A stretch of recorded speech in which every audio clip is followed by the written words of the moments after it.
Westerly Historical Society is producing a series of video oral histories to help us understand and preserve an important time in our history. These are the life stories of the people of Westerly, told in their own words.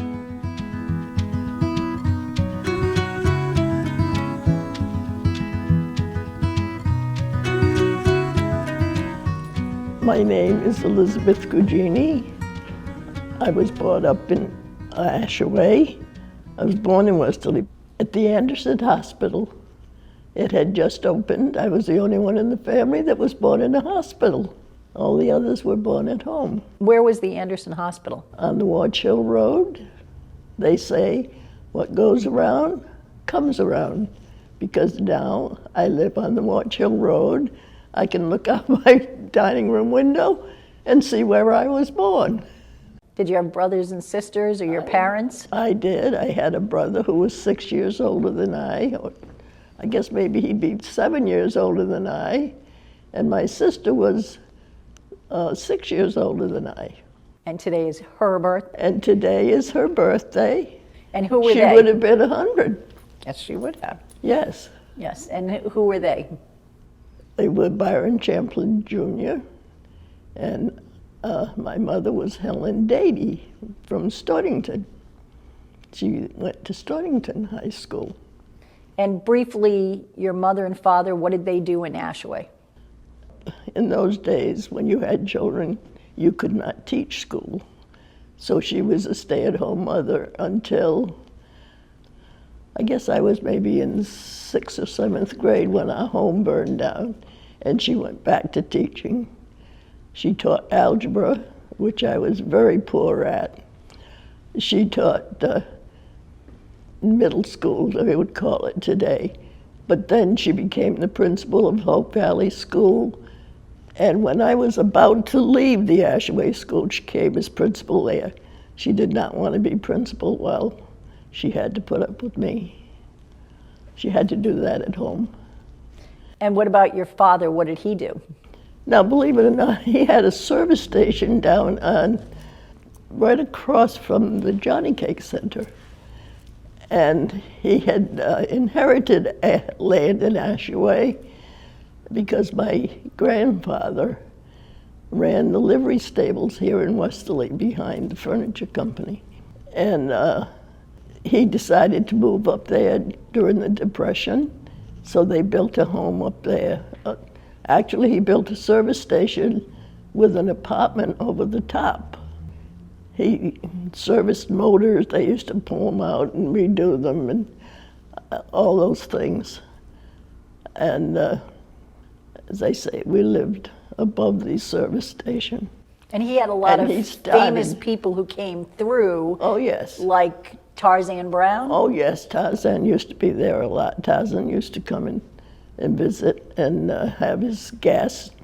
And if he was a little short on cash, he would leave some of his trophies or something like that, like a pawn shop, and leave them with my father, and they'd sit on the counter there until he came back to pick them up. And my father had been a fireman here in Westerly. There was no fire company in Ashaway. So he started the fire company because he had his experience here. And there were fires, and we had to wait for them to come from Westerly to put the fires out. Well, in those days, the cars and so forth took about 15 minutes. So by the time they got there, there wasn't much left. So my father and a few other gentlemen, he talked them into starting a fire department. And it was rather slow starting, but one day there was a fire, and it was right across the street from Jude Crandall, who ran the Ashaway Line and Twine, with the most famous fishing gear in America. And he watched those men come and put that fire out, and they had it all out by the time Westerly got there. And fortunately, he was very pleased with what he saw, and he gave them some money to get started. And today, it's still going. And what about the first fire truck? What was that? My father had, well, in his business he had old cars, and I guess it would be an old, what did they have? Would they call them a rumble seat? It was a Ford, and he cut the back out somehow, and the top half of a hot water tank, and made to carry water, and made a fire truck out of this, and put a ladder across the top, took the top off, and they still use that. Well, I shouldn't say they still use it, they only put it in parades, but they used it for years because it was so small. They used it for forest fires throughout the state, actually, because it was so small it could go in and out of the forest. So yeah, so he was kind of famous for his, and he was chief of the fire department. Unfortunately, the first real serious fire they had was after they had built the fire station, and they built the fire station right across from my father's service station and our home. And it was 15 below zero on a February morning, Monday morning, and my father hollered and said, "You must get out." My mother's name was Helen. He'd say, "Helen, get those children out of here."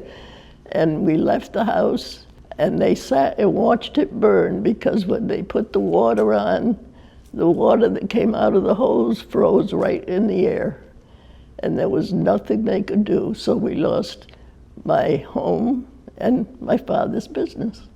And that's when my mother went back to teaching. And they just tore down the Ashaway School. How does that make you feel? I gotta go see what it looks like. Yeah, that was kind of close to my heart. I loved that school. But it needed to be torn down. I'm not faulting them in any way. But I guess I'm kind of famous for losing schools. If I went there, it's gone. Tell me about, you were in grammar school in Westerly, but there was no Charahoe High School when you were going to high school. So what year was that, and how did you end up in Westerly High School? Well, there was no Charahoe High School. The Ashaway School went to the 10th grade, and the 11th and 12th. They couldn't handle that. And Charleston, Richmond, Hopkinton all went to Westerly High School for their 10th, the 11th and 12th grade, junior, senior year. If you were going to play football, you could go in your sophomore year. But junior and senior was all. Were there a lot of people who came from Ashaway or that area to play football in Westerly? I think in my class there were 2. Because if they went, just so they could play football, your parents had to pay, not the town. And there were 2 whose parents were willing to pay for them too. So what year did you come to Westerly High School when you were a junior? It'd be 47, 48. And tell me about your first day at Westerly High School, what happened in homeroom. When you walked in to the high school from Ashaway School, I had 125, I think it was, in my high school class. So it was culture shock, let me put it that way. And I handed the teacher this sheet of paper that said I was in room 19. And she said, "Oh, Miss Champlin, you may sit in that back seat right over there." So I said, "Okay." So I went up, and this young man was sitting there like this, and he had his feet sticking in the aisle. So I stopped, and I waited, and he looked at me, and I said, "May I get by, please?" And he went. So I sat behind him, and that was the end of that. I didn't know who he was or anything. And that day, after, we had a gathering in Ashaway where we get ice cream after school, and this girl came in and she said, "Did you meet Dodie?" And I said, "Who's Dodie?" And she said, "Betty Cugini." And I said, "I don't think so, I don't know." I didn't need, I said they were all girls that I knew. So she said, oh, you gotta meet Dodie, she said. And come to find out, Betty Cugini was the man I ended up marrying. And he was the one that put his feet out? He's the one that sat there like that with his feet out. So when you look at that 1948 yearbook and you open it up, there's a picture of Joe Cugini and Elizabeth Champlin right next to each other. Right. When you came down alphabetically, there were so many pictures on the page, and here was Joe and here was Elizabeth, Betty.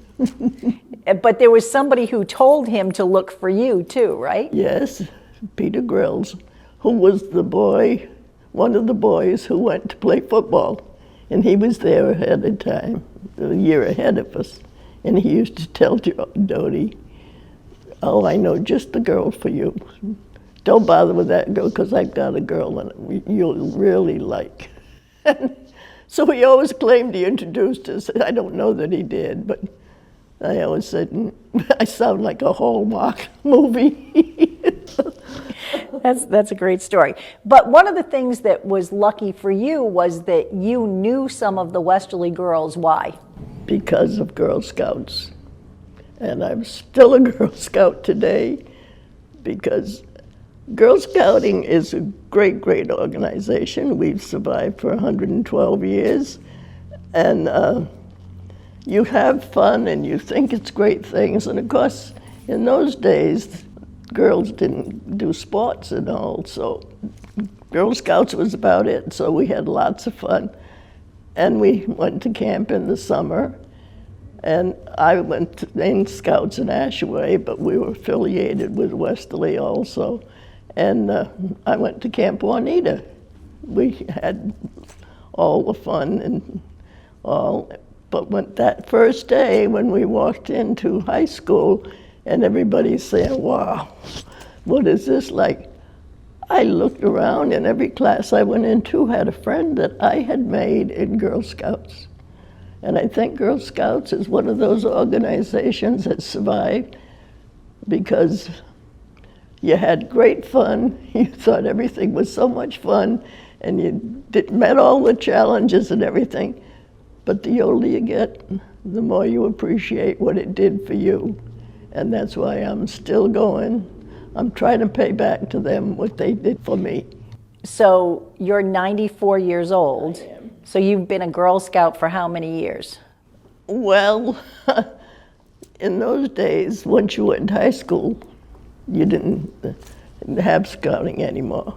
I mean, you could have, but they broke up most of the troops.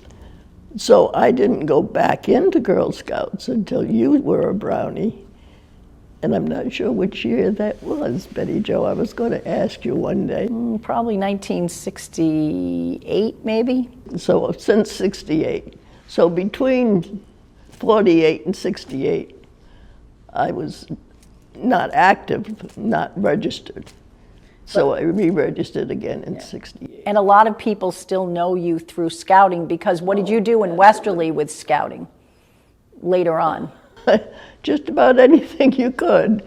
I was a committee mother, then I was an assistant leader, then I was a leader, then I joined what they called the service team, which was more administrative. So I used to organize the troops, place children in the troops, and then I became what they called a neighborhood chairman, which would be, you know, the head, like the president of the Westerly Pocket neighborhood. They called them neighborhoods. And then in 76, I stopped being the neighborhood chairman because I went on to the board of directors. And I served on that for years. And then from there, I went to a national volunteer, and I used to go from one council to another throughout the country to do evaluations so they could keep their license. And then I am now fortunate enough to be an honorary member. But you served as what for the state of Rhode Island? President of the council. So you were president of the Girl Scouts of Rhode Island. What year was that? Or years? It's 6 years. I did 2 terms, from 86, I think, to 92. And what do you still do for the Girl Scouts now with the museum? Work in the museum, for which I'm a part. You're one of their treasures inside the museum. No, I still go up and do some museum work. And I still listen to all the board things, and I'm their historian, really.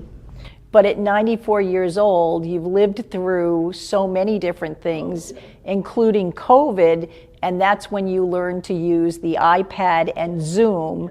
So at 94, tell me about your technical abilities. And that includes who? Who's on that new gang? You are on it, and Catherine is on it, your daughter, and So it's your way to communicate, and you are the emoji queen. Let me tell you, because the 14-year-old, you and he go back and forth with the emojis. Some of them I've never seen. let me just say this. As I've said to you many times, what goes around comes around. Now, we have all this electronic stuff, which I am not good at, but it takes me back to when I was a child, and we had party lines for telephones. So if you wanted to make a phone call, you could pick up the receiver, because they were all on the wall or on the desk. They didn't have anything in your pocket. Somebody might be talking and they'd say, "You gotta wait, Betty, I'm on the phone," and you could hear the conversation to whoever. There might have been 6 people that had that same number.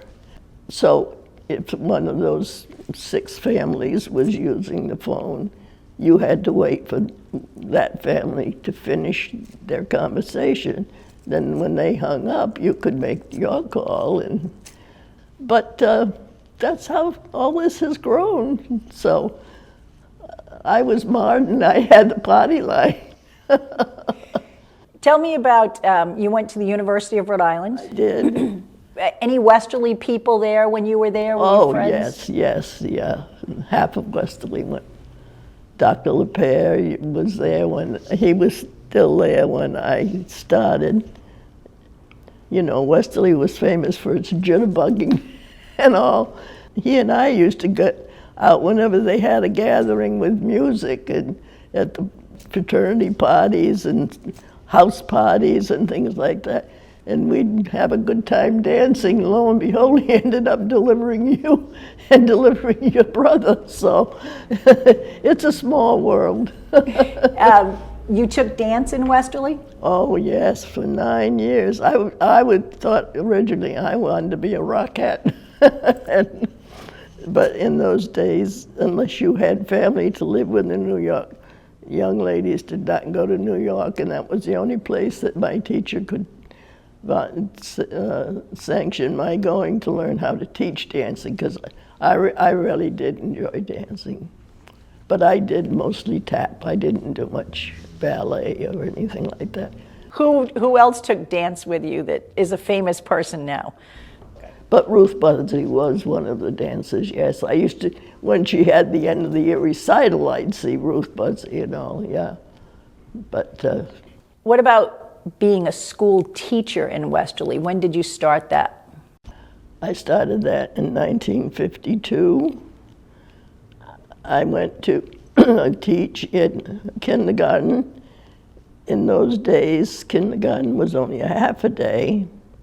I taught 2 classes a day. One was at Chestnut Street School, which has been torn down and is now the ambulance corps. In the afternoon, I taught in Bradford School, which has now been torn down, as has the Ashaway School, which I went to. So if you went to school with me, you can be sure wherever you were, it'll be torn down if it isn't already. But what was that like, going from school to school to school to teach? When I walked in, because in those days, in 52, there was no union. I walked into Chestnut Street School, which had just 2 rooms. There were 2 of us there that taught kindergarten. And 41 children walked in with me. There also was not a lot of preschool or nursery schools. Only the ultra-rich had nursery schools. It was their first day away from Mom. It was my first day away from help.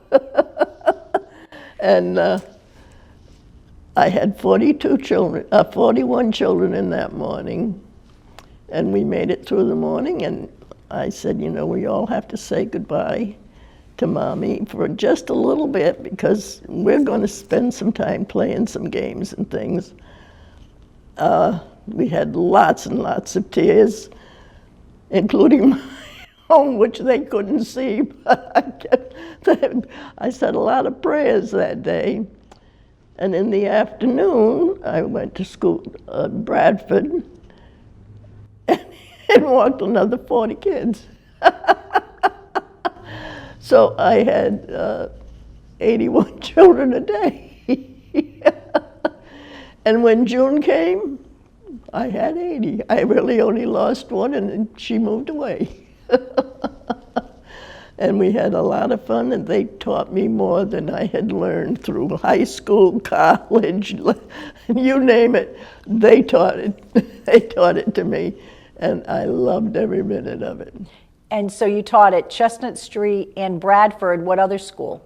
I started at Chestnut Street, but then in my 10-year teaching, they built the Tower Street School, yeah. So I'd forgotten about Tower Street. What's it like today when you have people come up to you and say, you were my teacher? Or you say to them, I remember you in kindergarten? I just want to give them a big hug. They're all, I'm proud of all of them. I've had a lot of town council members through the years, have some today, that they remember me, and the same with Girl Scouts. I have Girl Scouts come up and, you know, tell me, oh, I remember when we did this, or I remember when we did that, you know. And you were Miss Champlin, and you were Yes. Mrs. Cugini. Yeah, I have some people that give me a hard time about that because I remember being at the Bradford School a few years ago. Your father and I used to go over, they had bingo, family bingo night, and they would have guests come in to call the numbers. And this was for the Pindola girl. And she would call us and we'd go over. And one night, there was a Pindola boy there, and he was playing his guitar. And we were talking, and I said, well, I know, because I remember when I had you in kindergarten. And he said, you did not. And I said, yes, I did. And I said, I had you and your brother. And he said, I never had a Mrs. Cugini. And I said, no, you had Miss Champlin. And he said, you're Miss Champlin? So he said, well, I remember her. I said, well, I hope it was a pleasant memory. And he said, that's why I wanted to argue with you. So yeah, but it means a lot. And I'm sure you get that feeling with the people that come that you've helped through the years in your career. Yeah, it's a nice feeling. When you were in high school, did you play any sports? Did you do anything? What did you do? I was a cheerleader, and I played a little field hockey. I did not like it, but I played it. But Soccer? No, I played a little soccer in Ashaway because soccer was not popular. It really wasn't here until recently. But we had a teacher that came from England, and it was popular with the girls in England. So she taught us how to, and yeah, so in fact, I think I was captain with Ellen Leet, co-captains of the soccer team in Ashaway. we talked about John Stellitano and Mary earlier. What's your overlap with John Stellitano? Because when we see him now, he's always looking forward to seeing Betty. Well, he always asked for his secretary, which I was not.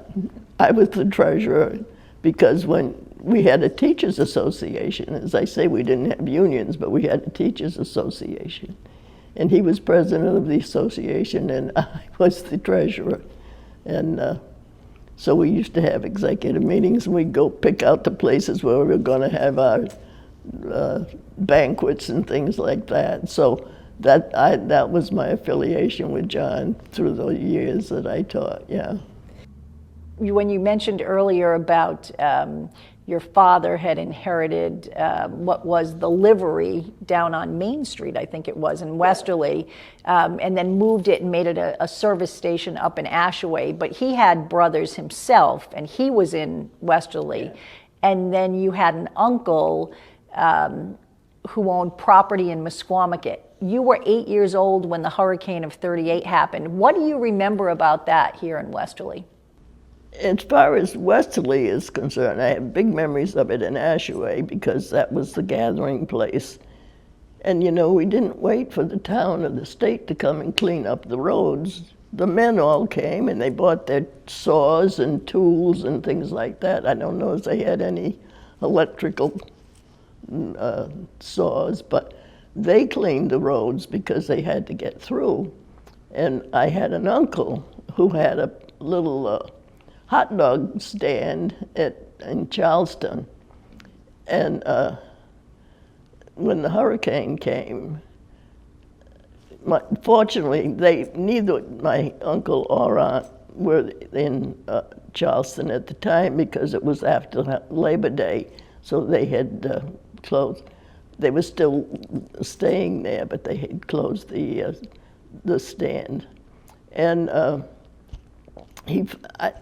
was thinking one day, I don't know how, and somehow, I guess it must have been on the telephone, that he got a hold of my father and asked him if he could please go see if he could find their dog. So my father took me with him, and we went, and we told the police what what he was looking for and why he needed to get down there. So they did let him in.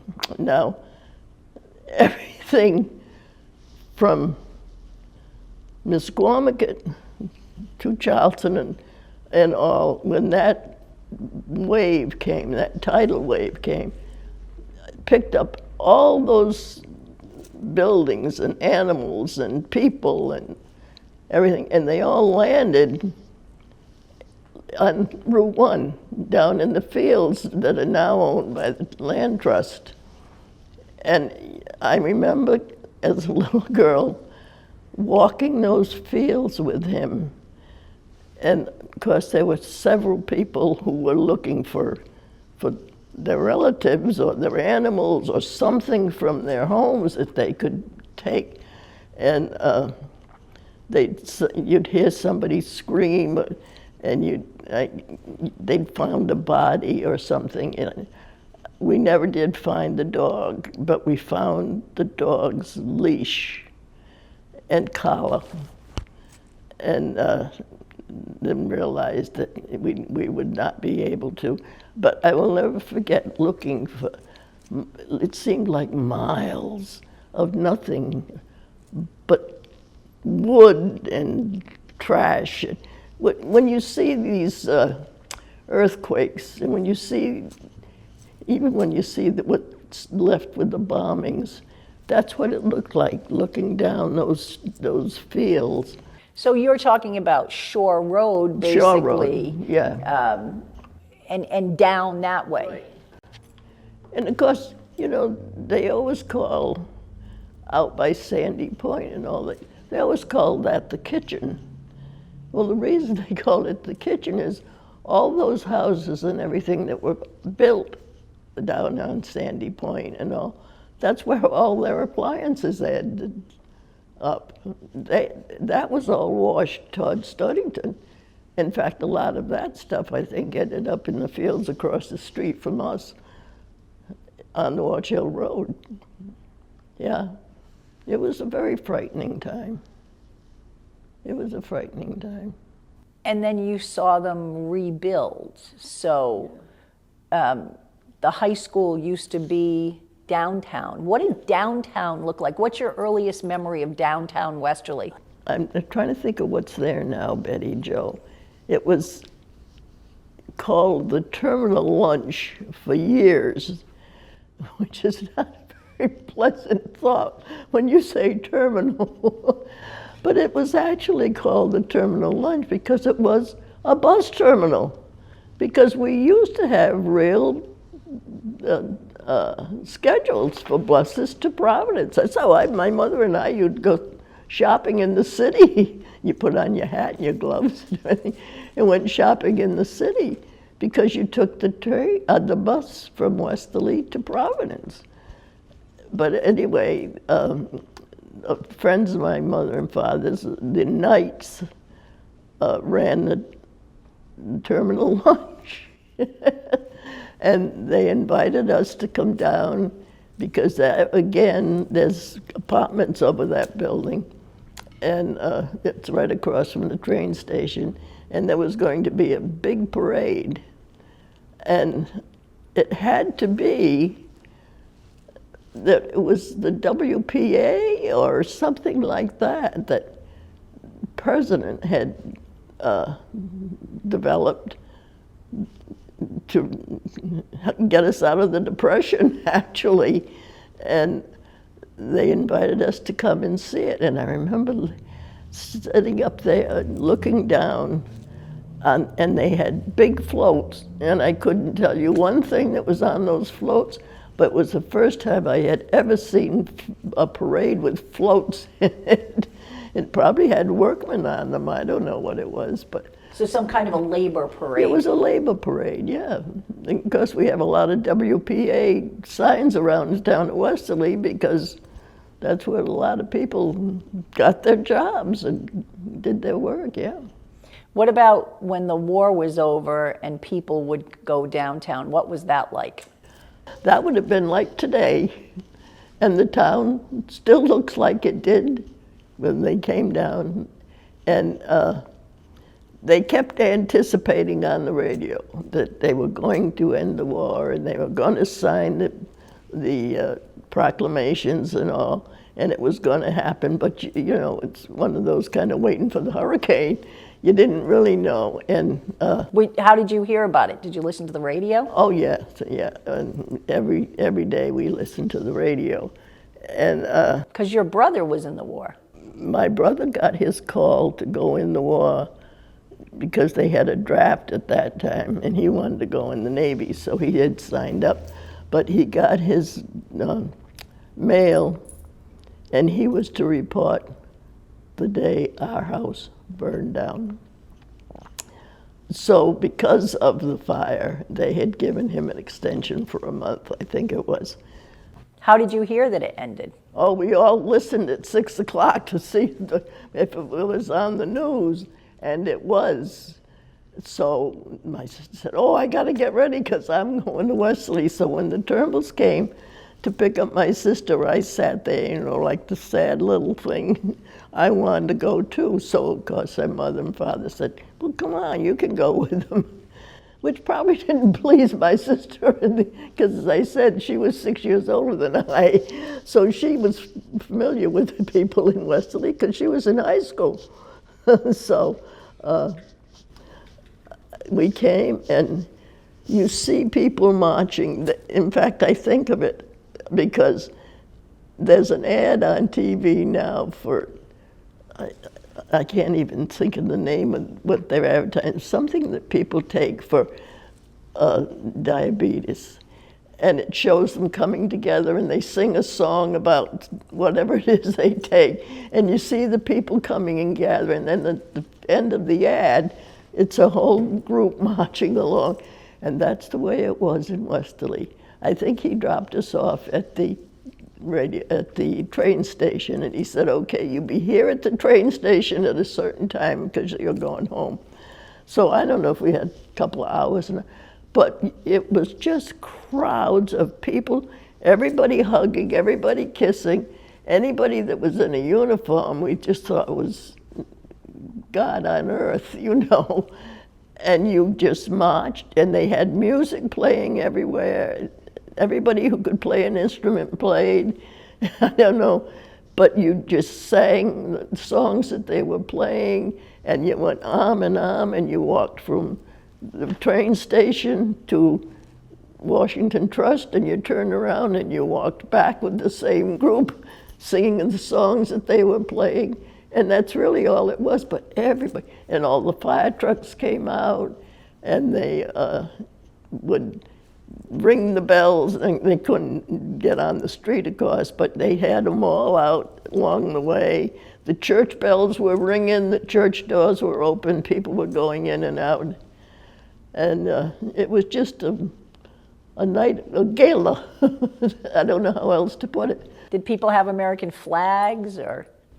I don't remember many, but everything was, all the stores were lit up. I don't know that they were open, but I think the people that ran them put the lights on, locked the doors, and because they were all part of the parade, yeah.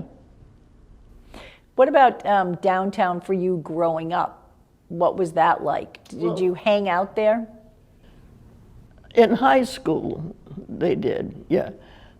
I didn't, because I was still in Ashaway at that time, so I didn't hang out there. But in high school, you had to get to Vaz. Vaz was the place to be, because that's where all the people hung out. And all the guys would fight to get a parking place in front of Vaz, and then they'd all sit in the cars and watch the girls go by. But families all came in, because everybody got paid on Friday those days. And they came in and did their shopping. So the streets were always crowded, and they stayed open until 9 o'clock on Fridays. And you'd stop and you'd have a chat with everybody along the way. And then you got married, and you married the boy from Westerly that you met in high school. Yes. So you got married in Westerly? Oh, yes. I got married at I got married at the church in Ashaway. Oh, okay. Yes, I wasn't allowed to, because he wanted to, because he had served there for years as the altar boy, and he had gone there all his life, and of course we didn't even have a church in Ashaway until I was, I guess, maybe high school. And he wanted to be married there, but then they wouldn't allow that. You had to get married by the bride. So Immaculate Conception was out. You had to get married in. We had to get married in Ashaway. When you before you got married, when he went into the service, the Korean War was going on. He went in when I was a sophomore in the university, and that's when it became a university, because I started at Rhode Island College, and my dream was to be a window decorator. For some reason, I guess when my father and mother took me through town at night or something, I would see them decorating the store windows. And I thought that was fascinating. So I said, that's what I want to do. I want to be able to decorate those windows in the stores. So I went to Rhode Island College to be able to come out in marketing, I would assume you'd call it today. First year I was there, I went to my classes, and they said, well, I would be taking home ec sewing and cooking and all this. And I said, well, I want to decorate. And they said, well, how do you think you're going to decorate if you don't know how to sew? And I said, I don't like sewing. And I was very poor at it, because in high school we had to make an apron, and it took me the whole thing. I hated sewing. I hated sewing because my mother was a great seamstress, and she made most of my clothes when I was growing up, and my sisters. I was skinny, I guess you'd have to say. They used to call me Skinny Blink. My sister had a little bit of a weight problem. So my mother would we'd pick out the fabrics we liked, and she would pick the patterns, and then it would come time to fit them to us. And she would make, I guess they call it basting, just lightly sew them together. And I would put them on, and they'd fall right, no matter what size she bought. And she would pin, and she would pin them and pin them and pin. It took hours for her to get them pinned small enough to fit me. No, this is not for me. So I went into early childhood education, and like my mother, that pleased my mother because she, of course, was a teacher. And I loved it in the end, too. But that's where I got into. Yeah, so tell us about that. So you married Dad, he became the president of the Westerly Credit Union. Right. And then every year, why did you start decorating the credit union? And for Christmas? Well, that goes back to Harold Edmond, who was president of the credit union and who started the credit union. He was a charter member of the credit union in Westerly, and that started when your father and I were in high school. And when they opened this building, your father was the manager, so they invited him to the grand opening. Where was the credit union located? It had started downtown over the drugstore and over a borrowed card table and all, but he wasn't part of it then. They hired a manager when they opened the building here on Granite Street. So that was his entree into it. And it all went fine, and it came Christmas time, and Harold Edmond wanted to decorate for Christmas. So they went out and bought poinsettias and things and put them around. And but Harold didn't think they did enough. So he said, you know, we could do better than that. So I said, well, why don't you do this or that or, you know, something else? And he said, I like that. Next year, you're going to help me do this credit union. So I said, oh, sure, I'll help you. So we did the inside. And then I think I said, you know, you could have done something out here on the porch. Or he had us do something out on the porch, just lights or something, I don't know. So I said, yeah, we could do something out here on the porch. I think it was silver Christmas trees, to be honest with you, because they were popular at the time. But then I said, you know, you could do more interesting things. And for 25 years, I decorated the outside and the inside of the credit union, and they would wait for me to call them all. And I think originally it was set to do on the second week of December. And the second week of December, everything was ready to go. But that's where I got my thrill, because that was like window decorating. So, and I did it. I didn't have to sew a thing. I used paint, I used fabric, I used pins, I used elastics, I used tape, I used all the things that made me happy, glue. So there were 4 bays there, the columns. Yeah. So how did you come up with the idea of what to do each year? Because you never repeated. Oh, no. I would get Christmas cards, because everybody sent Christmas cards in those years. And I'd see one I liked. It might be something children would enjoy. It might be something more adult. But I would pick something from a Christmas card. And then I would figure out how I was going to make it and do it. I had big rolls of paper that I would roll out and sketch what I wanted, but in the size that it would have to be. And then I would cut it out, and your father would take it over to the lumber company, and they'd put it on a piece of plywood, and they would cut it out and bring it back to me, and then I would either paint it or dress it with, I'd go pick out fabrics. I think one of my favorites was the wise men, because I did each one in different fabrics and different ways of doing it. One year I did sheep, and all the things that you got, packages you got through the year, had those worms in them, those styrofoam worms, and I saved them because I would spray it with glue and put those things on for the sheep's thing. It was just a fun way, and I really enjoyed it. And fortunately, the town did. And were people excited? Did they try to find out from you what you were going to do each year? Yeah, it reached that point, I think, where they'd say, you know what you're going to do? Can you tell us? No. Were there any years that you didn't particularly care for?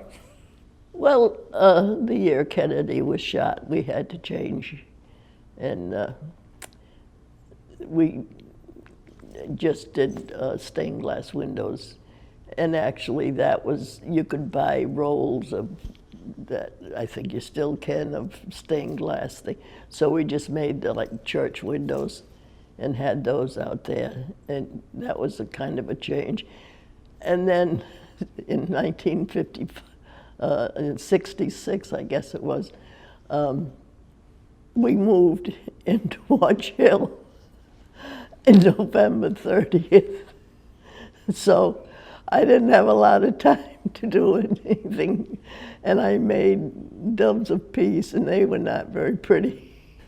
So we had Andy Delisio make us a holder.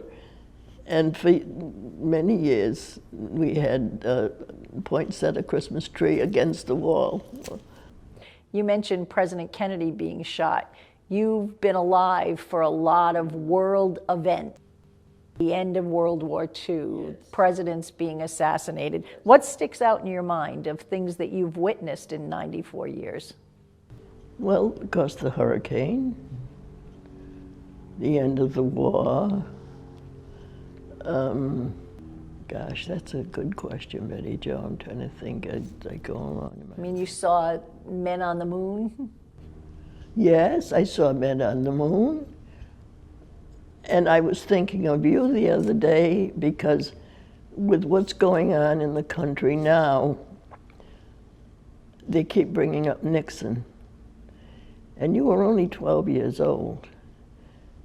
But you had a nose for news. In fact, you used to look out of the crib and before you could talk, and you'd make noise to wake us up in the morning.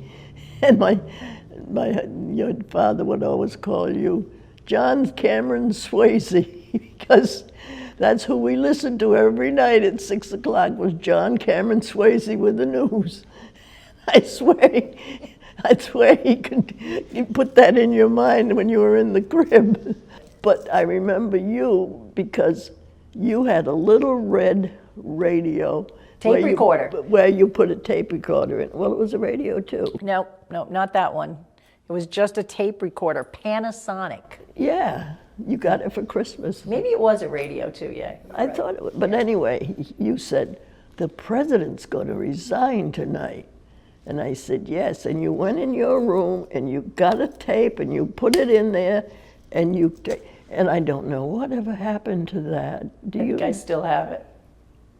You must have the tape of the president then. I think I do. A cassette tape.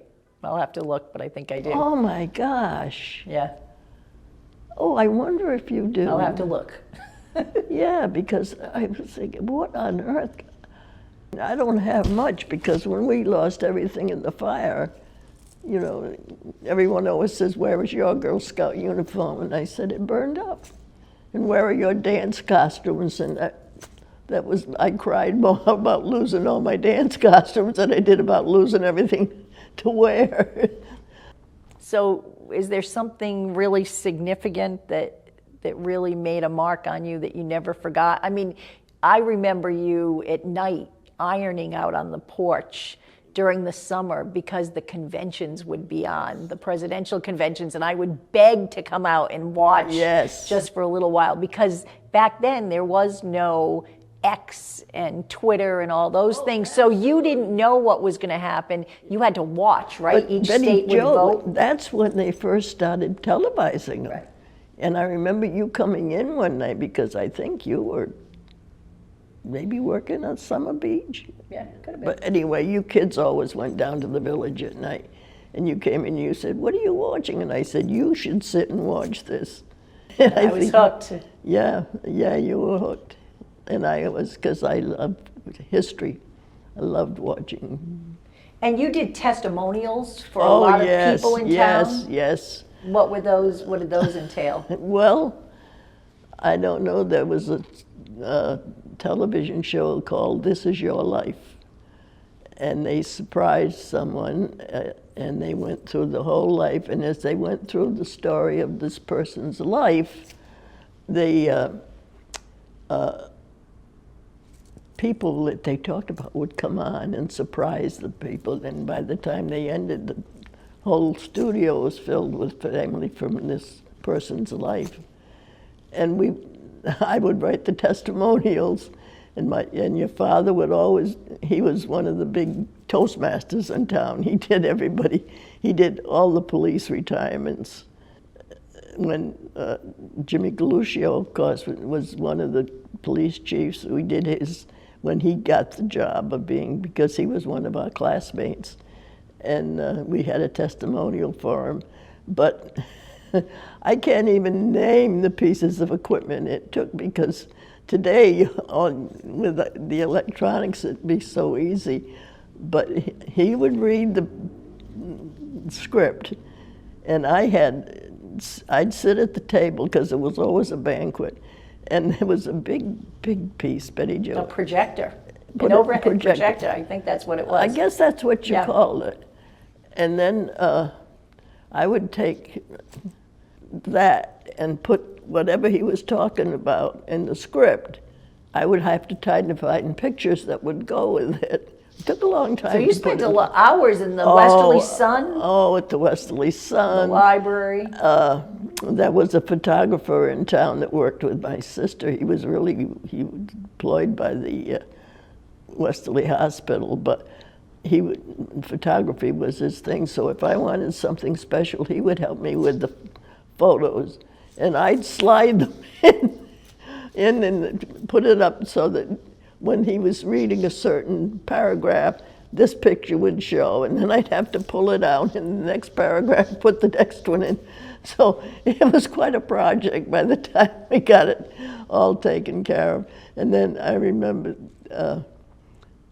I guess the ones that they used to talk about the most was those from my class with Jimmy Galuscio, because when he retired, we did his testimonial, and we ended it playing Barbra Streisand with Memories Like in the Corners of Our Mind.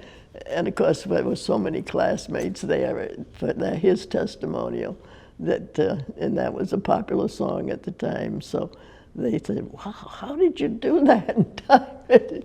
Lots of practice. You talk about, that class, the class of 1948. There are always some classes that stand out, but it's now 2024 when we're doing this, and the class of 1948, you still get together, those of you that are left. We do. When we graduated in 48, there was a group of girls. One of the girls had gotten engaged when she graduated, and they were married, and she had an apartment. She was the only one. And she invited several girls to come and have fun. Well, as they got married, they thought this would be good, so they got together every month on the third Thursday. And they would go to each one's apartment. I was not part of it because I lived at URI, and some of the others were other places, but there was a charter group, I guess you'd call them. And as we graduated and came back to Westerly, we joined. And at one point we had 14 members. We now still have 4 who get together. That's all that's left. Part of those people were the ones I met at Camp Juanita. So that group and I have been friends for 70 years, 75 years, 80 years. 80 years, yeah, at least 80 years. What's one of the best parts about Westerly and living in Westerly? The community, the love of each other. Somebody said, what kind of advice would you give children? And I think it was for the 350th. And I said, I would just tell them to stay in school, graduate, go off and do your thing. Just travel anywhere you want to travel and find your place, what you really love to do. And after you've done it for a while, come back home and share it with us and give us what's going on around the world. Yeah. You know, we talk about now the price of goods. You've seen things, you know, we just bought gas the other day, and I think it was almost $4 a gallon. What was it when you used to pump gas for your father? How much was it for gas? I think it was like 50 cents, maybe. I don't know. See, I pumped gas as a woman when women just didn't do that. But my father, being the fire chief, in my house, every night at 6 o'clock, we had to hit a button with the chief's call because you had to know that everything was working. So you hit the button twice, and all the kids had to go to bed at 6 o'clock. In fact, when there was a fire, there were numbers and you had to hit the button. But then they could go over to the fire station and set it so it would go automatically. I had to go pump the gas. But in those days, I also had to wash the windshield. I had to ask if they wanted their tires checked. I had to check the oil. And I mean, all those things had to be done. So, and in those days, the pumps were different, and they used to back up all over you, and you'd get covered in that gasoline and smell and for weeks. I could smell it. So now when I buy my gas where they pump it for me, and the people say, you don't pump your own gas. I said, no, I done enough of that.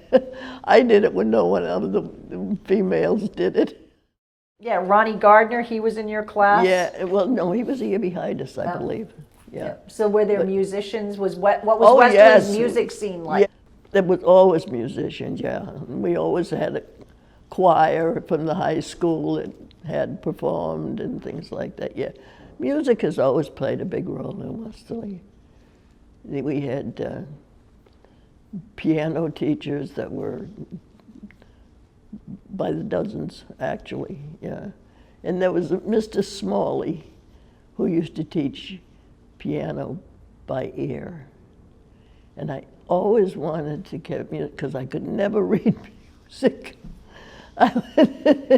When I was growing up in Ashaway, we had a music teacher, but the only time she made you read music was if you were talking and you shouldn't be. We never really learned how to read music. We just learned the songs as she played them and the tune and all. So I think in Westerly they had music all the way through, and they taught the kids how to read music and made sure that they knew how. And I wanted to play the piano so bad. I still wish I could play the piano. Quickly tell us about the house that you live in now. Where did you lived on Hobart Street? Yes. Spruce Street, but then what about the house you live in now? Why is it so special? It's special because it was nothing but a lot when we got it, with a big stone on it, and we could look out and we could see the ocean. From where I lived, you never know it today, but you could see the ocean. And across the street was a farm that they said would always be a farm. And we were really by ourselves. The only other house was Dr. Barrett, who was the veterinarian for the town, and he lived in the house next to us.